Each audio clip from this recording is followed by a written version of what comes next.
they try to get, let's say, like 2,500 acres. Because let's say like you have 2,500 acres, it takes like 2 years or 25 years to cycle, right? Well, then every year you're harvesting like 100 acres, right? So then that could be a way to essentially diversify your risk across market timing, right? So it's essentially dollar cost averaging for timber.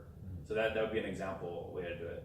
So when you're planning to do your major planting, do you have an idea on the time frames for harvesting for the different things you're going to be planting? For now, no. I mean, my intuition is that we should just clear cut all of it, or at least a huge part of it, because basically, so the growth of trees follows an S curve. It's just like a teenager, you kind of you have a growth spurt, and then you just stop growing as much, right? So there's like a biological maximum, so the biological maximum height is not 25 years, but the economic max in terms of the efficiency is 25 years, right? So the tree will actually keep growing. So that's the thing, right? So that's also a great thing about trees is that if some year like the price of timber is low, you don't have to sell it that year, right? You can just hold on to it, So it's very resilient in that way, and also timber in general. I mean, I don't see mass death of trees all across the nation, or you don't really see things like that. So trees are actually just very resilient in general. So would you maybe, as you're doing this, would you say out of you said 1,000 acres, that you would choose a certain section where you would plant the longer term ones, and then for the rest of it you would plant the trees which only take a few years to grow, and it's the lower quality which turns into the pulp or whatever else, or and then Christmas trees, right. And then you would gradually over the course of 10 or 20 years get to the point where you were focusing on the higher yield kind of nicer trees, but just cycling through the different areas. Do you understand what I'm asking? Yeah, to create cash flow at every phase. Right. To create So the question actually is more specifically, what are the cash flow goals for this as an investment for your family? Okay, so I'm sorry, this is getting very personal. Also. No. It's I think that's a great question, because that's a question I had to ask myself as well. Because obviously my dad is retired, right? It's imagine the pitch is hey, you'll get your investment 25 years later. Does it sound good? It's I don't know about that. I'm going to vote for that one, Dad. Yeah, exactly. So that's a great question. I think the real answer is that generally you don't get into timber unless you don't need the cash flow, right? Because timber is not known for its amazing cash flow, But you don't have to chase tenants for rent and stuff like that, right? I mean, so it's very good in that sense, right? It's very low maintenance. You can just not go to your property for 5 years and come back, and suddenly the trees are much larger, right? Way to twist the knife, thanks. Yeah, but so I think the short answer is that I don't think a lot of these endowments think about cash flow in that way. I think they just think about their cash flow in terms of asset allocation within certain sectors, right? So because let's say an endowment fund, I mean they're getting their cash flow from other places, right? Or big hedge funds, they get their cash flow from let's say short-term rentals, and maybe you have rental property, and then you also have timberland, right? But another thing to point out is also that a lot of times it's really also about maximizing asset value, right? Because you may be able to get loans where the collateral is your timber, right? And so even though you're planting timber on there, and let's say it's year 10 into it, I mean it's still value. Right. There's value in that as soon as you start turning a non-performing asset into performing, even over the long term, that you can use that as higher collateral to have better underwriting for your lending. Exactly. So even the fact that I've already planted trees on there, I've already increased the value of the land. If I were to sell this land today, people will pay a higher price simply because it's timberland, right? And so and also the thing about getting into these markets is that we're getting into markets that are actually a lot less efficient. Right, because you look at the stock market, right? It's open to the entire world. You have the world's smartest people looking at just think about Apple, Apple Inc., right? Which is now a $1 trillion company, which is kind of crazy to think about. But do you know how many people are analyzing the true value of Apple, right? It's hundreds, thousands, probably thousands of people doing it every single day, every single second. There is a valuation of Apple, right?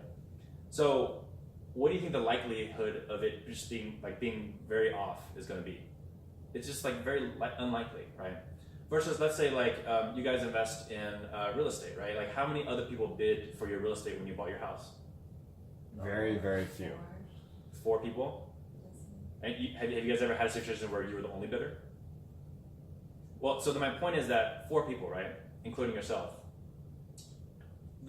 basically 3 other people, and then you set the market price for that particular property. That's it. Like, what is the value of a piece of property? Well, 4 people determined it, right? Like, what determined the price of Apple? Thousands and millions of people, right? So which one do you think you're gonna have a better advantage, right? So in the same way, you look at Timberland, right? How many people are gonna be bidding on a piece of Timberland? How many people? Like, I can't even imagine 4. You know? I'm gonna be competing with you now. After Yeah. this talk. We're gonna have like 10 Timberland competitors. It's right? 5 now, buddy. They're made there too. Yeah. Solid Yeah. six. We'll make an investor consortium and challenge his supremacy I like in that Georgia. All right, you're going down. You know, let's go to the 6th state. Oh, right. This is like a surge of population in Macon, Georgia. If you do start looking at cash flow opportunities and in the way that you'd like to read and look for disruptors, are there things on your property aside from the trees that could be cash flow opportunities? Those trees are producing oxygen, Yeah, what about your fish? right? Those trees are Yes. producing oxygen. There could be studies that, how many places can you go to do a 10-year study that they don't own, right? So that's great for Stanford, but what if you have a forestry program in Pennsylvania that doesn't have that?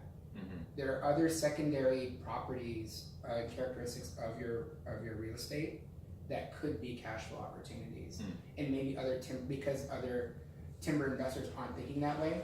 Like right now, if I said, okay, could you actually harvest oxygen from your space? And most people would say, you can, it's just in the air, right? Like, well, what would happen if you put a dome on it? I don't know, right? Just making stuff up. Like, that's where the innovators come in, that's where the disruptors come in. Like, yeah, no one thought to buy water rights before. No one thought to buy air rights before. I'm gonna buy this piece of land, I'm gonna buy the land and just the air rights in the land in front of me. I don't care about the land below, I just don't want anything obstructing my view. Right? No one was doing that before, right? Maybe airports were, but other than that. So there may be things that other people aren't looking at yet in the characteristics and just being there. So yeah, that's a great point. I think it's always a trade-off between how much time you want to spend managing those secondary cash flows and just because let's say you're like a big endowment. Like if you were to just plant trees, it's such a low maintenance thing. I mean, like if you have like thousands and thousands of acres of land, right? Like it requires very little management compared to the asset value, right? So that's a huge draw for like actually owning timber. There are secondary cash flows. So like you can sell hunting rights. So what a lot of people do is they'll have certain areas where they'll plant like corn, or they'll plant like other kind of like game type crops where like they'll attract like other rodents and like wild boar and like deer, right? So so in terms of like hunting rights, if you have like a really good land for hunting and you just have like a thriving ecosystem there, you can charge probably like $40 per acre for like hunting boar or hunting deer, right? And so that cash flow. Sorry, did you say $40? $40 per acre if you have like a really good. Per year or per month? Oh, sorry, $40 per year per acre. Per what? 40K. Per year, per acre? For the per- right to hunt on that particular section. For a specific person for a permit. Yeah, and it's usually like a hunting club. Okay. Yeah, it's usually like a hunting club that will rent it out. So would they get it? I mean, not $40 per acre per hunting club, but like per member, maybe, or would it be per club? It would just be for the right total. So I'd imagine that there's no standard. Probably. I mean, it's probably up for negotiation. I don't think it's going to be $40 per person. But usually it's like rented out to some hunting club and like they'll So maybe if it's like a club and there's more people, maybe you could justify like charging a little bit more for that. Yeah. What about alternative meats like kangaroos? So what if I wanted to start a business where? You're sitting next to the vegan, right? So don't worry, we're gonna start with kangaroos, and it's gonna get more and more alternative. We'll get to Impossible Burgers eventually. But do you think that you could have like non-standard livestock? So okay, I think the answer to that question is basically there are an infinite number of options. Yeah. Armadillo meat. Yeah, I think there are an infinite number of options, but then it gets to the point where you're just running a Yeah, business. right. That's pretty good. I mean, Wait, what kind of meat? There's alligator. there. Yeah. Yeah. There's probably alligators I already. actually enjoy alligators. Free range. right? Yeah. Okay. Yeah. So let's say hunting rights is a very passive thing, right? But now if you're talking about like raising alligators and potentially raising kangaroos on the farm or something, right? Then you're getting into you're mixing the risk of timber with the risk of your farm, right? So do you think that there's an opportunity then for companies to come up and kind of change the cash flow proposition of Timberland in areas where it's been considered for so long as only a long-term hold, or at least a long-term gestation for the cash flow? Mm-hmm. So maybe for yours, which 1,000 acres is a good size for not for the lumberjack. What's the word you use? Not the lumberjack, the logger. So yeah, 100 acres is what they want. You're 1,000 acres, but then all the endowments are out there, thousands and thousands of acres. Right. And there could be an opportunity to put other types of businesses there. It could. I mean, Is that maybe. essential oils? Like I keep hitting cedarwood. Does cedarwood grow there? Or That's like a harder wood, right? Yeah, so the problem with harder wood is that they typically grow right along the river because the water requirements are just a lot bigger. So it's very rare to have just huge swaths of hardwood. Yeah, so actually for that reason, even though hardwood is actually technically more valuable, what's really interesting is that you still have this market dynamic where you have supply and demand, right? So where the demand is coming from the mills that are around that area. Because the main problem with timber is that it's very expensive to transport. And so every mile that you take to transport that timber, that's fuel costs, that's insurance costs, things like that, right? And so because there actually aren't that many hardwood mills right around that area, hardwood goes for less money than the pine. Because you just have to transport it maybe 100 miles away instead of just 10 miles, So yeah, it is a more valuable wood, but there's also just a lot less of it because it just follows the river. So. Yeah, so it's actually pretty cool. Once I started learning about hardwood and water requirements and stuff, even if I'm just literally in the middle of the woods, right? Because I kind of walked my dad's property quite a bit, and if I start to see hardwood, I know a river is nearby, and it's also typically downhill. So because water follows the path of least resistance, and typically that's somewhere downhill.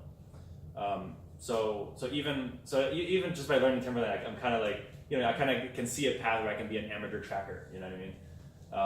So it's kind of cool. But yeah, to answer your question, hunting rights are probably the second major cash flow opportunity. And then there are other opportunities I don't know. I'm sure you could host paintball among the timber farm. Well, I mean, I think about that, but you already said it. You got to balance it with tourists are going to bring garbage, they're going to bring litter, they're going to bring risk of fire and things like damaging the trees. Yeah. So finding things that don't have that risk of bringing those in. Right? Yeah. I was gonna say music festival, but Music festival would be kind of cool, right? Yeah. You could be the premier destination That for would be Japanese pretty awesome. forest Tree bathers. houses. Oh yeah, what is the Japanese art of going into the forest? It's forest bathing. I feel like Shin is probably many Japanese arts. It starts with Shin something. There are also tax credits also for attracting certain rare breeds of birds, for example, that are extinct or endangered. Oh, sorry, not extinct. Endangered. Some Jurassic Park shit. Bring them back from the dead. Yeah. shamans come in. Yeah, even Is Timberland available as carbon offsets for companies? Yes, I'm fairly certain it is. So I don't know how they would sell that in a way, or sell that asset or whatever, but It's a carbon credit. yeah, it's like a carbon credit, yeah. But I guess carbon credits are liquid. I mean, they people purchase and sell them, right? So yeah, but yeah, so that's kind of my deep dive into this alternative universe of something that I didn't know anything about, and it's kind of strange, and a lot of people don't know that I know this area of knowledge, right? It's not my main focus, but I want to point out that that's why for me personally, I'm a huge fan of reading widely. I'm a fan of I mean, this is why I give these talks or host these events, because you never know who you're gonna learn from. You never know that you're gonna learn from a boring endowment book, and suddenly I figure about timber, and now it's relevant to my dad. I never would have thought that would be relevant. But just every time I learn something new and I go into a deep dive about something, I realize that the world is connected in very mysterious ways sometimes. And when you keep going, just the mysteries unfold, and it just gets more and more interesting. And then you start to see patterns across different elements too.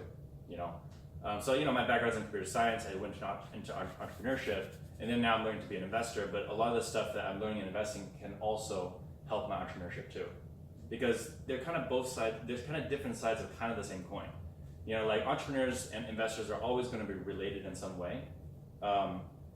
And by learning the investor side of things, I think it gives me a different perspective as an entrepreneur when, let's say, it comes time for me to raise money, right?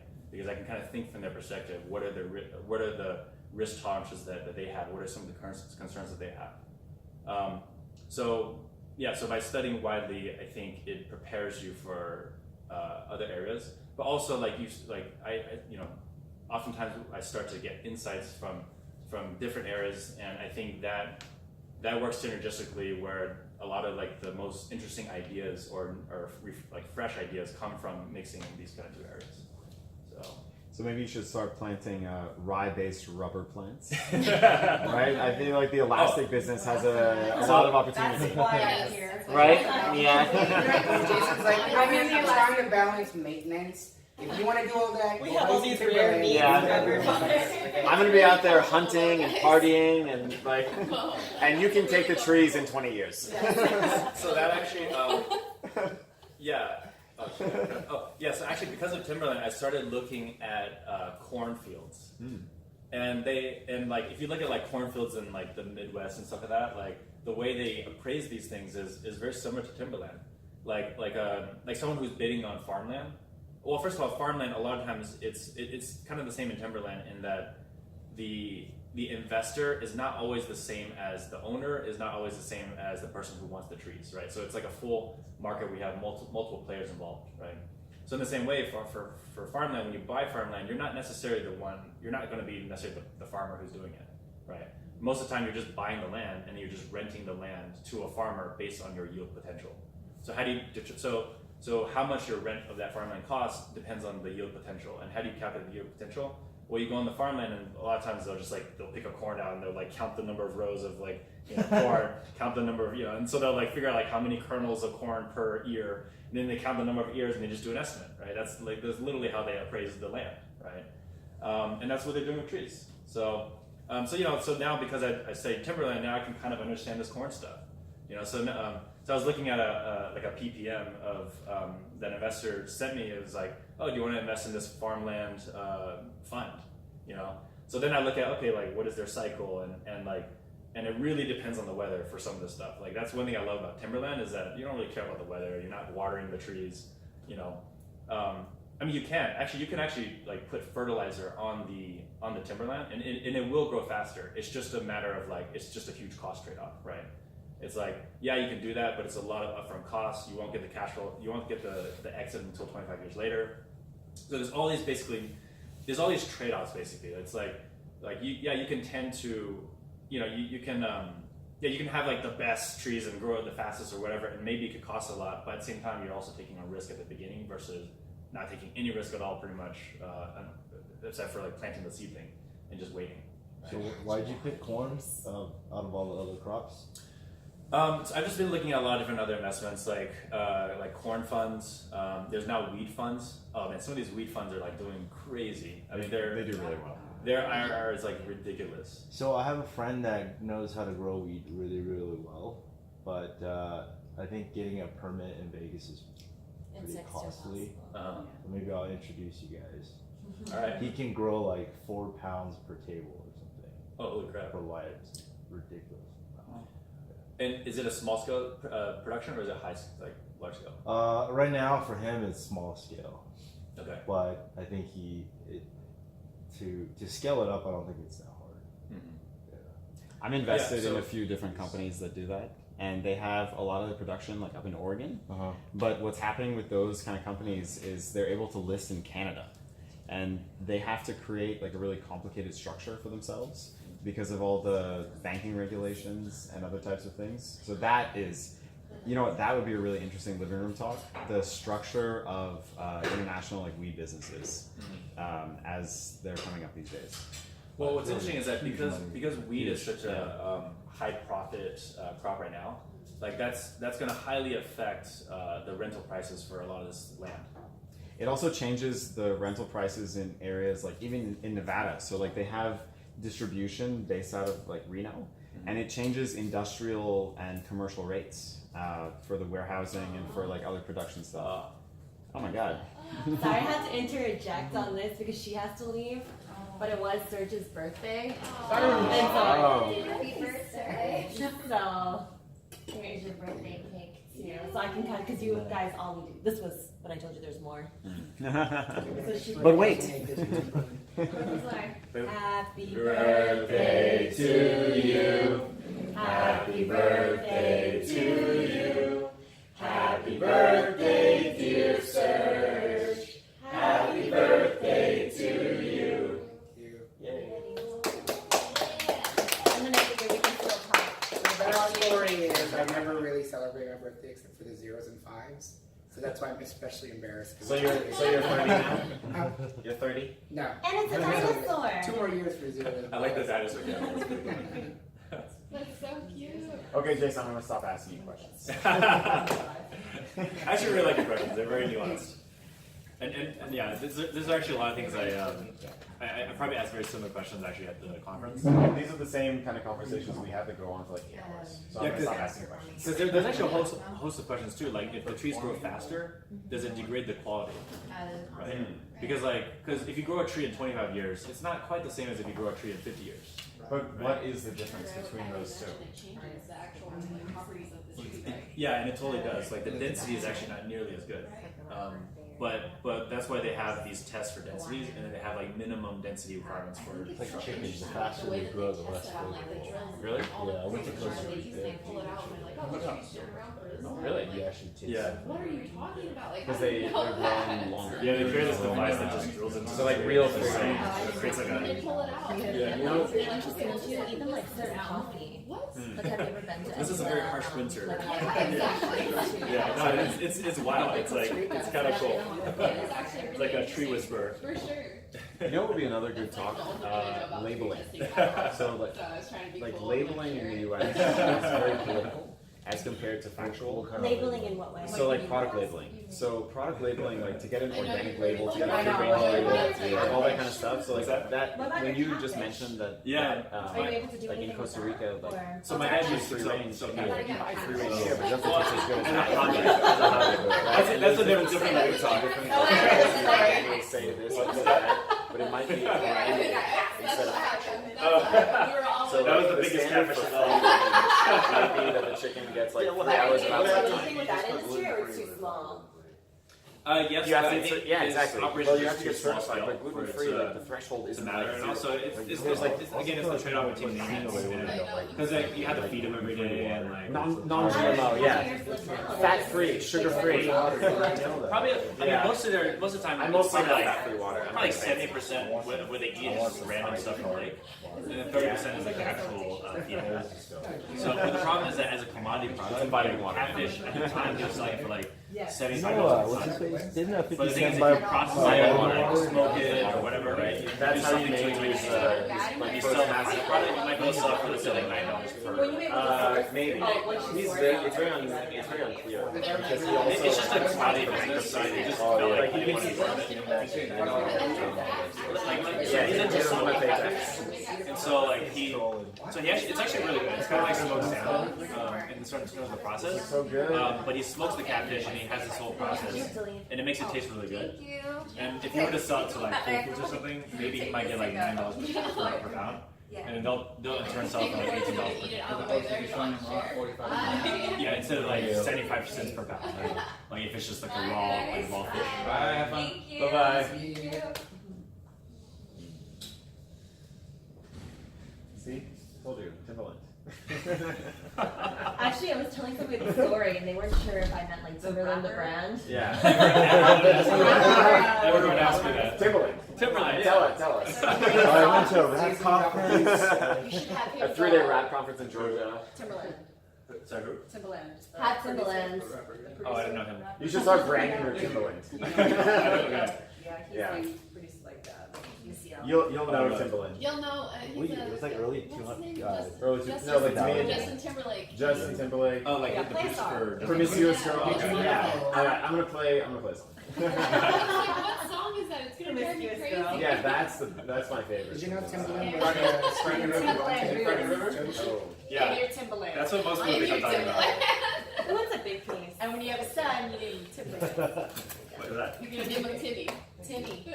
Aww. Yeah, like a lot of people thought that I just like like to buy the Timberland stock online or something. And I'm like, nah, that's different. Timberland. You have to listen to that now when we go through that. Yeah. All these I have some, right? Wait for the Do Channing. you know the song? Yeah, I've never heard of it. Alright, Timberland. Okay. Next time. Alright. Next time, enough with these streets. Yeah. Next time, this is what I want to learn about. We're gonna need you rap singers. I'm Yeah. taking a plant medicine certification course right now. And it's like 3-part class. And so my teacher, she's a shaman. And so part of it, we have a drum and learning about connecting with plants and intuitively getting information to know like what the plants are good for, how they're gonna heal, and just talking about the relationship with plants and humans and how like having plants is like, you don't necessarily need to talk to them, but like giving them that good positive energy, right, is how they stay alive. But once you kind of introduce like a negative energy in the home, let's say you're a couple that live together and you're fighting a lot, the plant takes on that energy and you notice that it starts to die, or you're like, why can I not keep plants alive? And so she was talking about how she's had plants for like 20 years. And I'm like, oh my God, I can't even think about like No, there's no way. having a plant for 20 years, like the relationship you would have with this Is plant. this like a small Timberland? But now I'm thinking about it, I'm like, on a bigger scale, You like need a having, Timberland I need to go there and just like on your 1,000 acres. spread some really good energy, protect them, and, real. like to help them kind of grow and have that nice density or whatever it is that you're looking for these trees to have. Jason, you need to start like So really she's- working on your relationship with your trees. But it just goes further because they do react. They are energy. They are living. Energy just like we are. It's just different. But So maybe you should they figure out absolutely- like what happens with hunting, right? That feels like bad energy for trees, It, right?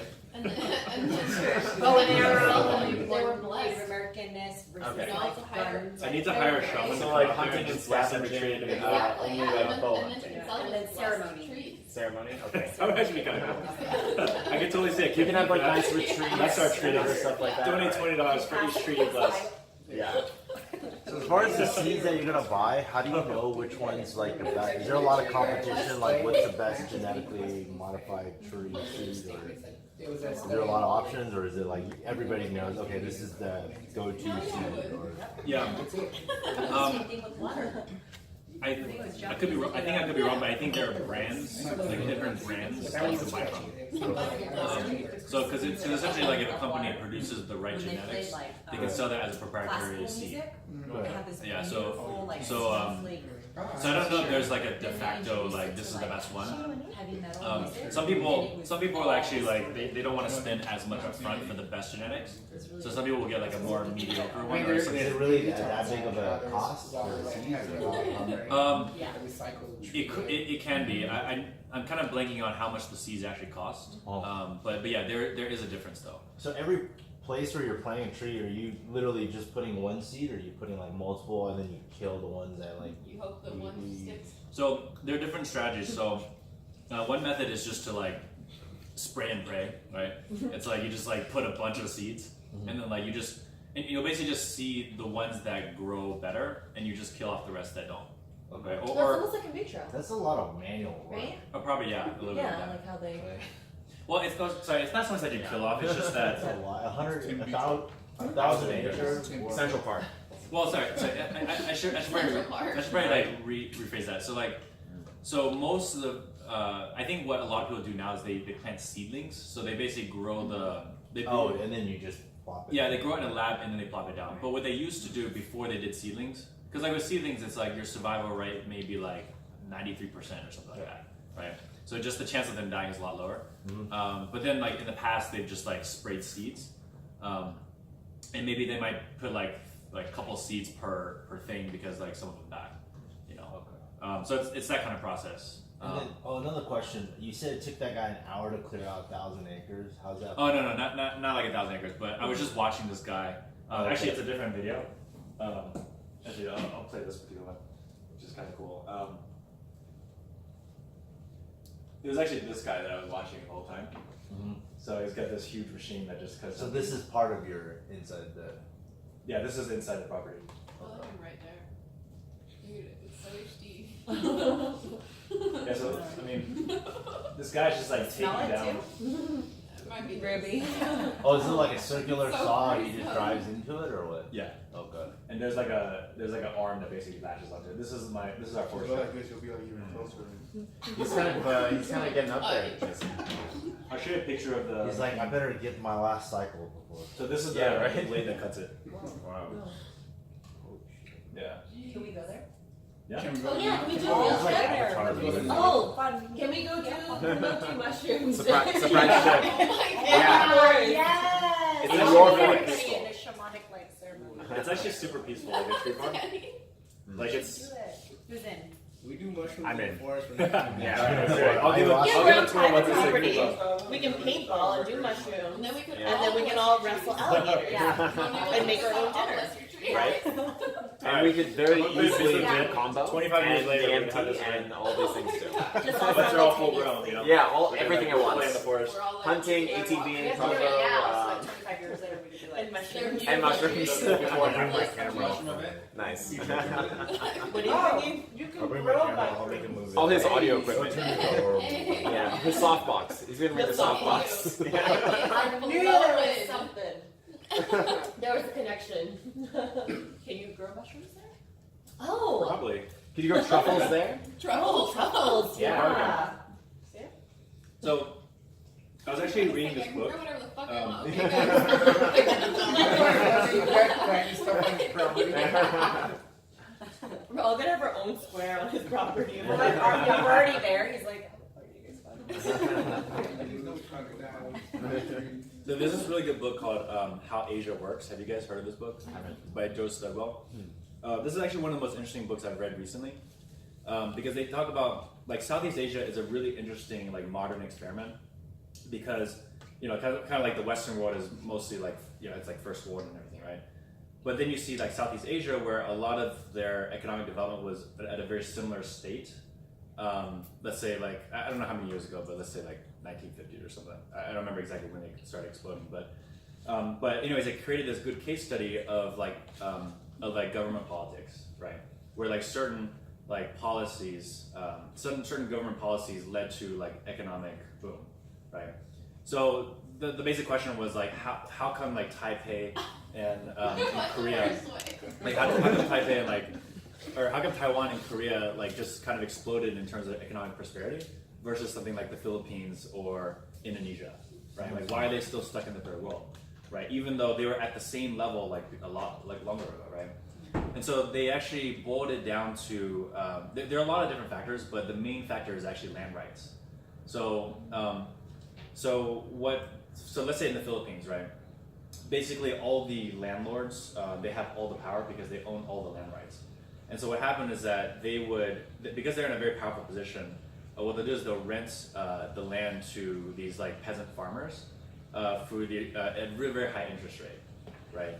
And in a way that's not sustainable. And then predictably, the farmers would basically just go out of business, and then they'd have to, they use the land as collateral or something like that, and then they just get more and more powerful, right?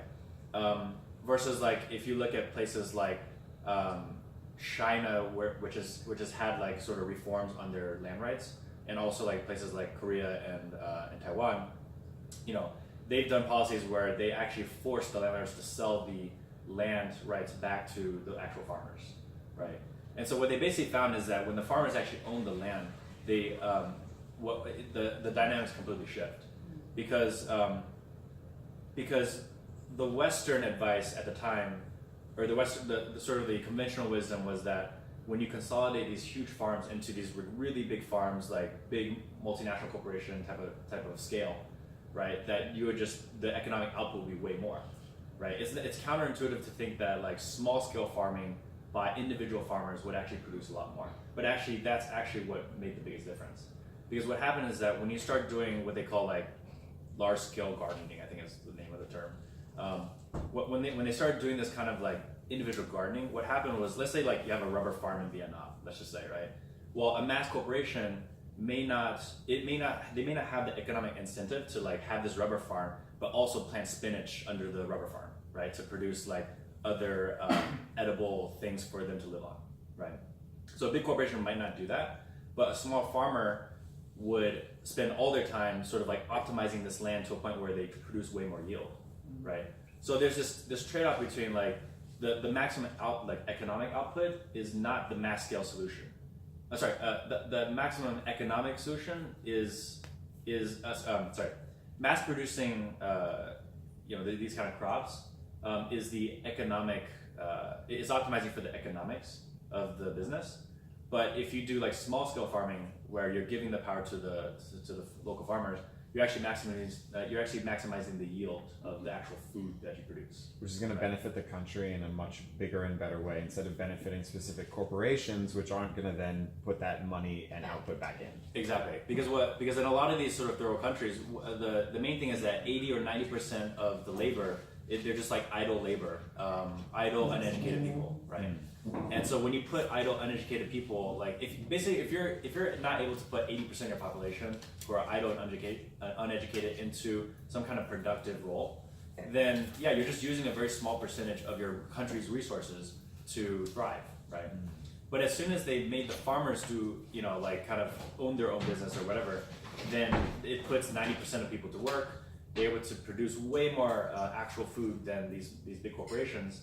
And most importantly, they can feed themselves, right? And then a lot of this sort of like economic surplus starts from the bottom up.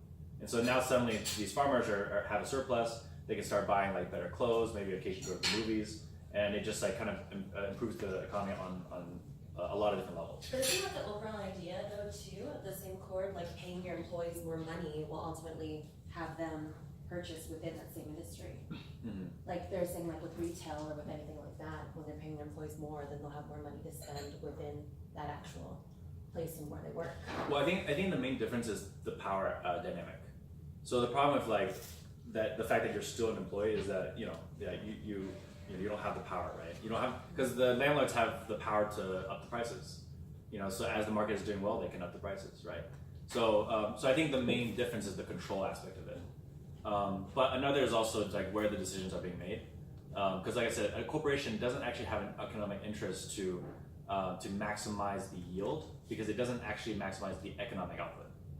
So oftentimes when you're trying to maximize the yield, you don't actually maximize the economic output. So like, let's say my mom, right? My mom has a she's like an amazing gardener, and she knows how to like mix crops and like if you plant a papaya tree along with like your spinach or whatever, like it deters bugs. I'm making this up actually, but my point is that. Yeah, please keep making things up. I'm tired of all these facts. But the point being that the trade-off is that my mom is spending a ton of time and a ton of labor to actually like optimize her yield, right? But what is her time worth, right? That was what I was about to ask you. So I mean, you're talking about when you say that optimizing yield doesn't optimize profit, like that's a very incongruous statement to me. Yeah. But you have to, I guess, then add in the labor cost. Exactly. Right? So then you get the corporation gets diminishing returns on the labor cost that they put into maximizing the yield. However, the families or the more individual owners don't value their time in that same way, and that's how they're able to produce